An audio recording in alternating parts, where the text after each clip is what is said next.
please. Okay, can everybody hear me okay? I'm going to assume. So good to get together again. We haven't been together since, I guess the last meeting was February, I think. So back on the 16th of March, we totally closed our harbor master office to the public because of the whole COVID thing. And so our office really has been closed up until earlier this month. On June 4th, we opened our office to the public, and it's currently open, but on a very restrictive basis. Only one person at a time can come in. They have to have a face mask. We have to wear face covering when we're dealing with the public. So we're up and running, from the office perspective, but, there are some adjustments that need to be made. I say that while it has had some impact on what we do, our marina has been fully functioning, really hasn't skipped a beat from the perspective of our permit holders, our transient dockage, our moorings, everything is running. We haven't closed any aspect, with the exception of our public ramp, our state public access ramp. This conference will now be recorded. We initially had our state public access ramp only available to Massachusetts residents. That has since been lifted. But besides that, we're up and running. Now, I made the decision with regards to moorings. There's many people who called and said, hey, I'm a little concerned about the whole virus issue. And if I don't use my mooring and don't achieve my 30-day usage, will I be at risk of losing my mooring? So one of the things we've done as a department is to essentially waive that 30-day use rule this year, in recognition of the concerns that people have with regards to the virus. So as you all know, I typically give a one-time waiver only for non-use of a mooring. And I'm not counting this as that one-time waiver. So some of our mooring fields will be a little bit emptier than they might otherwise be. All our mooring servicing agents have been, in contact and part of the equation here when somebody addresses a concern. But besides that, we're up and running. Our staff, we were minimally staffed for a period of time. As you probably have heard or read or watched on the Board of Selectmen meetings, there was a hiring freeze and a spending freeze in place. And, I made the case that we're fully functioning, no changes really from our perspective. So I needed seasonal staff. So I got permission to hire our seasonal staff. We're down one person, but besides that, we are up and running and operating our marina. Spending freeze, we've had to comply with that. So there are certain things that we've haven't been able to accomplish that maybe we would have otherwise done earlier. Now that the new fiscal year is hit, we have a 1/12 budget. So we have a figure that we can spend for the month of July. Again, we're cautious on what we spend, but we're starting to move forward in that regard. It's been somewhat of a busy spring. We've had a number of cases from a public safety perspective.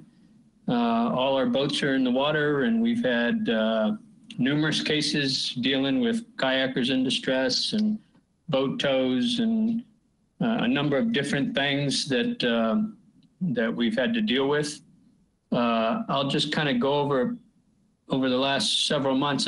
I have continued to do monthly reports. I don't know if you've been getting them. I won't bore you with too much, but I'll try to hit some of the highlights, things that have occurred since the last time we met. you know, we held a pre-bid conference for our Round Cove ramp replacement project. We had 2 bids come in for that. Both bids were higher than what we had hoped. The low bid was Robert B. Auer at $219,483. So the bottom line is we have about $135,000 set aside for that project. So we're going to need to go back to town meeting for an additional $100,000.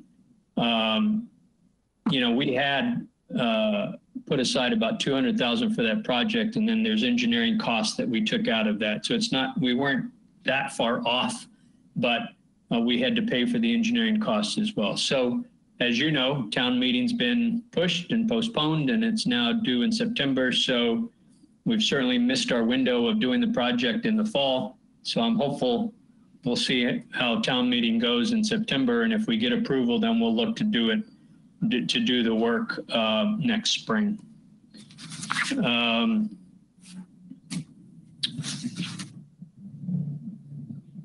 A couple other things. We had, you know, a busy winter with the bee permit holders, which are the winter commercial permits that we issue for the commercial fleet in Chatham and surrounding areas. We probably had more boats this year than any other year we've had.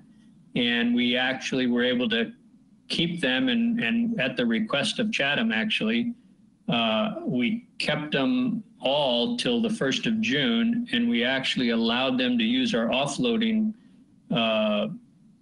facilities until the end of the first week of June, because they hadn't quite finished that project over at Stage Harbor that they're doing. So there was no place in Stage for them to offload until they got that project done. So we accommodated Chatham, and it was a good, busy winter, and I think they appreciated it. The commercial fleet appreciated it. We did dredging this year.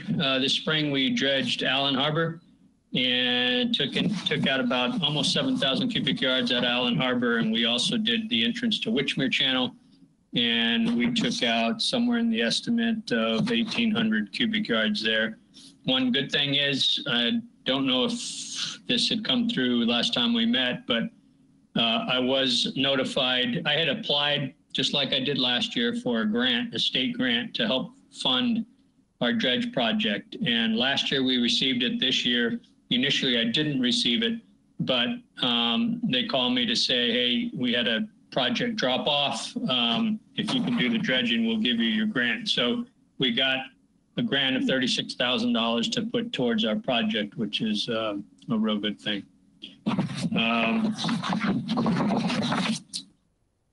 Our transients are busy. We've already had, as of the end of June, over 70. We've accommodated over 70 transient dockage requests. So I anticipate our numbers will continue to be good. I'll touch base. I'm going to cover the June revenue. I know we have, and I've sent, you know, March, April, May, June, but let's just cover end of fiscal year revenue. We were up from last year end of fiscal year 2019. We're up about $150,000 for the end of FY20. So our total number came in at $1,360,891. So again, we just continue to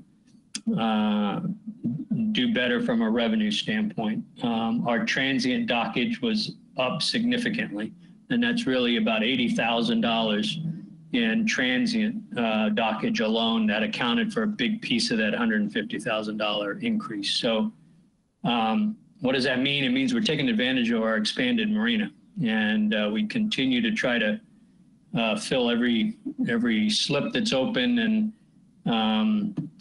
so I think it's a positive thing. And I think we may see a little bit of impact by the COVID pandemic that we've had to deal with, but I don't think significantly. I think our numbers will continue to be pretty good this fiscal year as well. So that's really all I have from the operation standpoint of the department.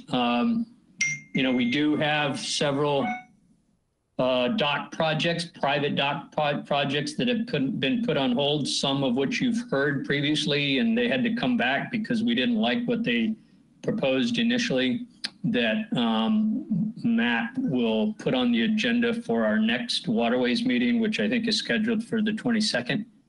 One is Mill Point on the Herring River. 14 Mill Point, something like that. I don't have it in front of me. It's the Anino property. It's that property right before the Lower County Bridge. If you remember, the first time they came forward, they needed to go out about 90 feet with their dock in order to get into the proper water depth. I didn't support it, neither did you as a committee, because it would have required a variance because the limit is 80 feet total. So they went back to the drawing board and they want to come back in front of us to propose a different design. That's one of them. There's another one in Allen Harbor.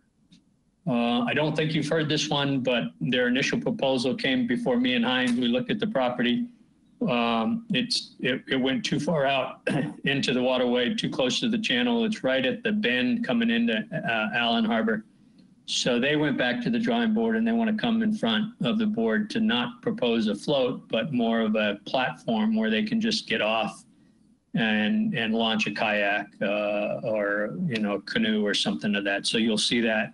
And there's another one, and it escapes me. I think we've seen it, Skinnikitch Road or something, but there'll be three that are going to come before us, and that'll be somewhat of a challenge to look at an engineering plan the way we're doing it. But I will do my best to review and do site visits prior to the meeting so I can speak intelligently when it comes before the committee.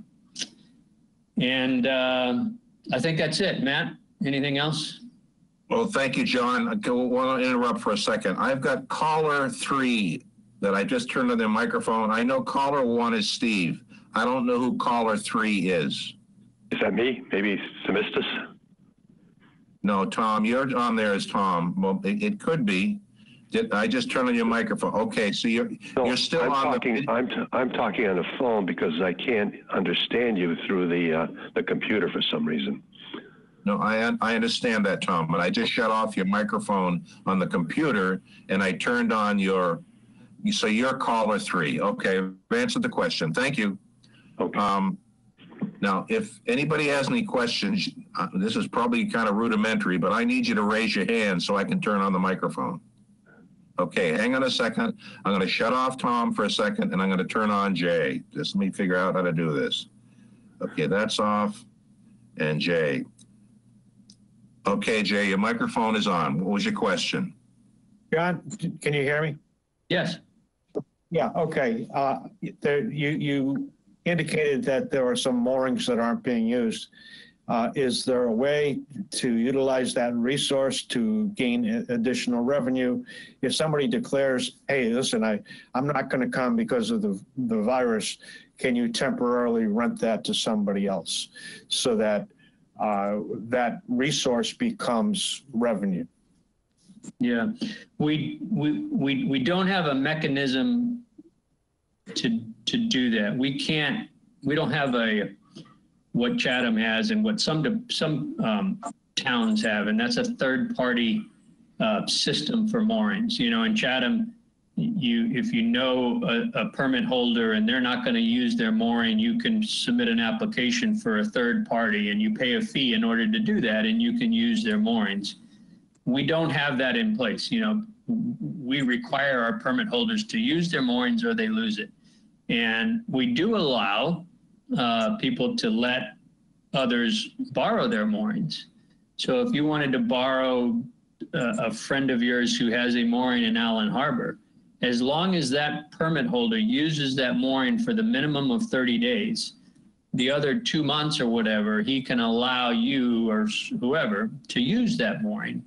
You know, we want moorings to be used. We want them to be occupied, but we require permit holders to use them annually. Now, this is an exception because of the COVID, but I don't think I want to be in a position just for a year to introduce some new fee to charge people to use a vacant mooring. Okay. Okay. Yep. Okay, thank you, Jay. Any other questions? Okay, Leah, wait, hang on a second. Leah, I don't know if you can tell because you're only hearing things, but the membership for this meeting is myself, Jay Walpole, Roger Peterson, Tom Thamistis, and Steve, I believe is caller number 3. I'm calling number 1, I'm sorry. Yes. But I would ask you, gentlemen. Okay, thank you. I'm also recording this, but I would ask you, Steve, and anybody else, when you sign on the next time, there's a point where you put your name and you right-click it. Jay Walpole figured out, and Roger did, thank you, and of course John had it. I appreciate that you have this dress rehearsal. I wish the other members had been on this. You know, we can be jovial about it, but John has already sensed I'm a little concerned because we're being watched so closely about these meetings, about what we're going to have on the 22nd. If you see anybody else that's a member, would you please, those of you that are here, explain to them it's not that difficult. And Mary and the town office will be glad to let you go through a test. I don't know how she keeps track of everything. She ought to get combat pay. I mean, it took a while to get through this thick Irishman's head, me. And she gave me about 200 other instructions, which I may have figured out by the end of the month. But I really appreciate those of you that are on here. Tom, what I heard is that the volume adjustment on your computer might be a little high, and that might cause the distortion. Now, I don't know what your system will they come in. The other thing is it depends what you reported in. I had better luck reporting through Google Chrome. I don't know what you guys use, but that seems to work better. If you're using something like the old Internet Explorer, it doesn't work right. Hey, Matt, it's Hines. Can you hear me? Yeah, hang on a second. Wait a minute, Hines. Hang on, Hines. Hang on. Okay, I can hear. Now everybody can hear you, Hines. You there, Hines? Hines, you there? Yep. Can you hear me? Yes, I can. Go ahead. I was going to also add just a little summary of some things that sometimes you folks are interested in. First was, we had the electronic fish counter again at the herring run, and we exceeded 900,000 herring this year. And to put that in perspective, last year in 2019, we were at 1.2 million herring, and we were the largest run in the state. So 905,000 is still very good considering the last 5-6 years. I haven't heard how that compared to other runs, but pretty content with 905,000 herring counted at the electronic fish counter this year. Another bit of news is the Natural Resources Department has a line item within its budget. It's called the Shellfish Lab gift account, and sometimes people donate some money for that, primarily for aquaculture purposes, shellfish seed. And we had a gentleman donate $15,000 to that for me to use towards purchasing shellfish seed, oysters, quahogs, whether they be for the lab or larger and directly plantable into the recreational and commercial shellfishing area. So that was good news to get that money. And it's finally been deposited and I can have access to it. Also, the Aquaculture Lab, the Shellfish Lab, which I've run for the last 20 plus years with high school students, I couldn't safely do that this year with different kids from different families being side by side in the lab. But the Board of Selectmen agreed to a proposal where I suggested I hire my teaching supervisor that I had last year, where I don't have to do any hands-on training, and in this case, her husband, who they live together, as an intern. So the two of them are working the lab. They've just started up. I've got oysters. I have quahogs. So the lab is up and running and functional, which I was a little leery of maybe 30 days ago. So the lab is up and running, and that's good news. We've had a lot of shellfish permits. We usually sell about 400 a year, and it's July now, and we've already sold 400 for this year. I had 25 people in Pleasant Bay last Saturday. I had 11 today. So there's a lot of pressure on the flats. A lot of things are closed, and people want to go outside. And in March and April, in May, that was one of the activities they got involved in. So those are things from the Natural Resources Department that I wanted to share with you guys. Thank you very much. Roger, I turned your microphone on. Anything you want to ask or say, or can you hear me? Yeah, I can hear you. I don't really have anything right now. Well, like John, you're involved with the transient and the regular people coming into Allen Harbor Marine. I don't know if anything is how things are working there, but I know it's a commercial business, but it's also part of the town. We're our business seems to be doing really well. Fuel sales are through the roof right now. I'm getting 2 or 3 deliveries a week of fuel, of gas for the outboards. So the people are down here. Our store, we're closed to the public as far as the marine store, the service department. Everything's by phone, curbside deliveries of parts and supplies. You had a rough start. Yeah. Go ahead. I'm sorry, John. Go ahead. Roger, when do you think that will open up? Is there any plan to open up the store anytime soon, or do you think that's going to be closed the whole summer? I think it might be close to the whole summer. I'm not quite sure. I think a lot of it depends on the state and when they start opening it up to maybe stage 4 or whatever they're going to do. It might be along those lines.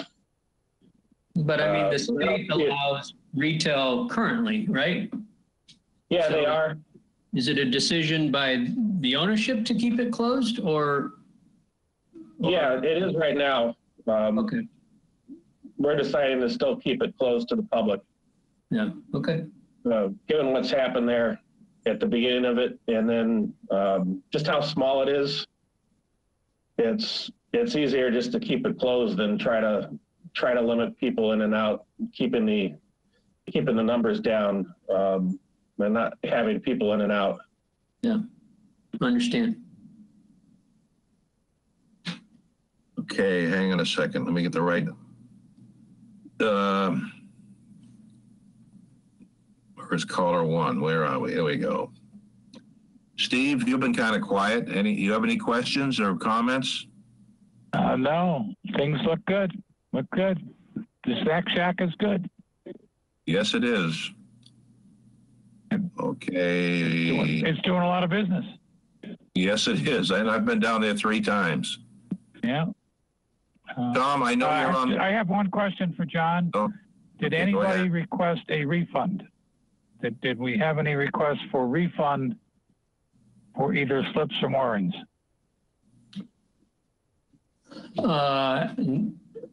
Because of the pandemic? Yes. Is that your question? No. Yes. No, we had no one request a refund because of the COVID pandemic. We had someone who gave up their slip and requested a refund for a health-related issue. And so I addressed that accordingly, but that's the only refund request that we've had, but none from somebody who said, hey, I can't use my slip because of the COVID, so I want a refund. No. But John, if anybody who requested and they're not going to use their slip, can you then re-rent that for the season? Just like any year, anybody who's not using a slip, or if they go away for 2 weeks to an island and their slip is available, we're renting that. So absolutely, okay, good. we're renting all slips. Thank you. It's good to hear from everybody. Yeah, well, thank you, Steve. Okay, caller 3, Tom. Do you have any questions, Tom? No questions, and I'm sorry. This is the first time I've used this setup, so I'll have to check what the problem is with the audio. Tom, did you sell your boat? I'll talk to you. I'm sorry. Tom, did you sell your boat? Boat is sold. I'm out of debt. Sold. Right. Great, great. Congratulations. All right, gentlemen, I appreciate. Has anybody got any other?